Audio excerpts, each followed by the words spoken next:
হামজা চৌধুরী বাংলাদেশে এসেছেন, তবে এই মুহূর্তে বাংলাদেশের ফুটবলের সবচেয়ে ট্রেন্ডিং নামটি সম্ভবত ফাহমিদুল ইসলাম।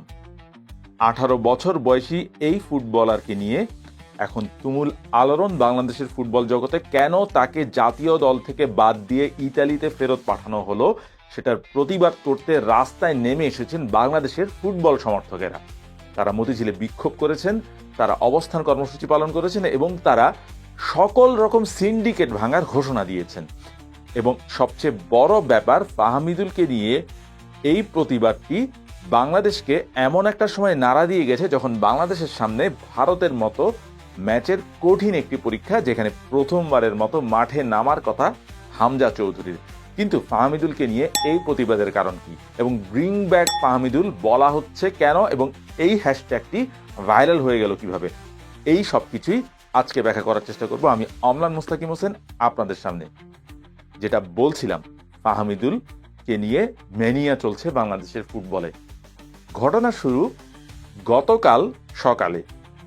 সৌদি আরবের ক্যাম্প থেকে জানানো হলো বাংলাদেশ দলের সঙ্গে আর দেশে ফেরত আসছেন না ফাহমিদুল এবং তিনি সরাসরি ফেরত চলে যাচ্ছেন ইতালিতে। ফাহমিদুল ইতালির 4র্থ বিভাগের ক্লাবে খেলে থাকেন, সিরি ডি বিভাগের ক্লাবে খেলে থাকেন। তার বয়স মাত্র 18, তবে এর মধ্যেই তার সেই ক্লাবের সিনিয়র দলে অভিষেক হয়ে গেছে এবং এখন পর্যন্ত তিনি বাংলাদেশের জার্সি গায়ে চড়াননি, তাকে এবারই প্রথম ডাকা হয়েছিল। কিন্তু তিনি অনুশীলনে গত 10ই এপ্রিলের পর থেকে এই কদিন অনুশীলন করেছেন বাংলাদেশ দলের সঙ্গে। ফাহমিদুল বাংলাদেশ দলে যোগ দেওয়ার পর বাংলাদেশ কোচ হাভিয়ার ক্যাবরেরা তাকে নিয়ে বেশ উচ্ছ্বাসী প্রকাশ করেছিলেন। তিনি বলেছিলেন ফাহমিদুলের মধ্যে একটা সম্ভাবনা আছে। প্র্যাকটিস ম্যাচের বেশ কিছু ক্লিপ বাফুফের পেজ থেকে আপলোড করা হয়েছে, যেখানে ফাহমিদুলকে বল নিয়ে কারিগরি করতে দেখা গেছে। এমন জানা গেছে, প্র্যাকটিসে বাংলাদেশ দল সৌদি আরবে স্থানীয় একটি অনূর্ধ্ব 18 দলের সঙ্গে যখন খেলেছিল, সেখানে ফাহমিদুল হ্যাট্রিক পর্যন্ত করেছিলেন এবং ফাহমিদুলকে নিয়ে জামাল ভুঁইয়ার সঙ্গে ছবি, কাবরেরার সঙ্গে ছবি দেখা গেছে হাস্যোজ্জ্বল মুখে। সবকিছুই ইঙ্গিত দিচ্ছিল ফাহমিদুলকে হয়তো ভারতের বিপক্ষে একটা গোপন অস্ত্র হিসেবে ব্যবহার করতে পারেন কোচ হাভিয়ার ক্যাবরেরা। আমরা জানি বাংলাদেশের জার্সিতে, বাংলাদেশের ফুটবলের সবচেয়ে বড় সমস্যাটা ফরওয়ার্ড লাইন। সেখানে আসলে গোল করার লোকের অভাব রয়েছে। রাকিব, ফাহিম ফয়সালরা দীর্ঘদিন ধরে খেললো, মোরসালিনরাও খেলেছেন, কিন্তু গোলটা ঠিক বের করতে পারছে না বাংলাদেশ। হামজা চৌধুরী আসায় বাংলাদেশের মধ্য মাঠে শক্তিটা অনেকখানি বাড়বে, কিন্তু আক্রমণ ভাগে কতটা হামজা কি করতে পারবেন সেটা নিয়ে প্রশ্ন আছে, কারণ তিনি আসলে কোনো অ্যাটাকিং মিডফিল্ডার বা ফরওয়ার্ড নন। সেক্ষেত্রে ফাহমিদুল হতে পারতেন লেফট উইংয়ে একটি ভালো অপশন এবং কোচ তাকে নিয়ে বেশ যখন উচ্ছ্বাস প্রকাশ করেছিলেন, তখন হয়তো ধারণা করা হয়েছিল তাকে শুরু থেকে না নামানো হলেও সুপার সাব হিসেবে হয়তো তাকে কাজে লাগানো একটা হতে পারে। কিন্তু সব অনুমান ব্যর্থ করে দিয়ে ফাহমিদুলকে দেশে ফেরত পাঠানো হলো না। সৌদি আরবে 28 জন ফুটবলার নিয়ে গিয়েছিলেন কাবরেরা, সেখান থেকে 5 জন ফুটবলারকে ছেটে ফেলা হয়েছে, এর মধ্যে 2 জন ইনজুরিতে নেই এবং ফাহমিদুলের সেই 5 জন ফুটবলারের মধ্যে জায়গা হয়নি। 23 জনের চূড়ান্ত স্কোয়াড ঘোষণা করা হয়েছে ভারতের বিপক্ষে ম্যাচের জন্য এবং কাবরেরা বলেছেন সে কারণে ফাহমিদুল দলে নেই।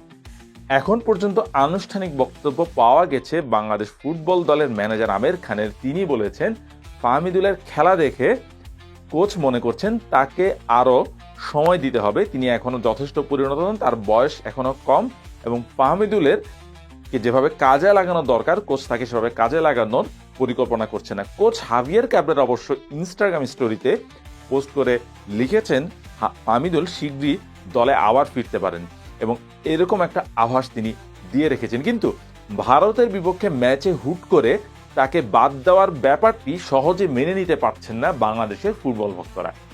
তাদের যুক্তি, তাদের দাবি, ফাহমিদুলকে একটি সিন্ডিকেটে শিকার হতে হয়েছে, যেখানে বাংলাদেশের শীর্ষস্থানীয় একাধিক ক্লাবের প্লেয়ারদেরকে সুযোগ করে দেওয়ার জন্য একটি চক্র বা একটি গোষ্ঠী কাজ করছে। সেই গোষ্ঠীর একটি প্রচারের অংশ হিসেবে ফাহমিদুলকে কাবরেরা শেষ পর্যন্ত আসলে দলে নেননি। এবং সবচেয়ে মজার ব্যাপার, এরকম ঘটনার উদাহরণ তারা আগেও মতো তুলে আনছেন আরো বেশি।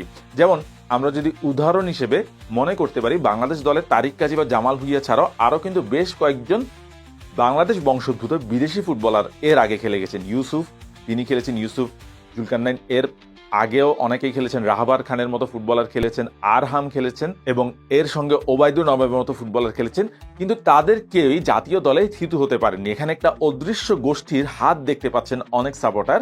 তারা বলছেন ইউসুফ জুলকারনাইন ইপসুইচে খেলা অবস্থায় অনূর্ধ্ব 21 দলে খেলছেন তখন তিনি বেশ ভালো প্রতিশ্রুতিশীল ছিলেন, কিন্তু বাংলাদেশ দলে তাকে সেভাবে সুযোগ দেওয়া হয়নি।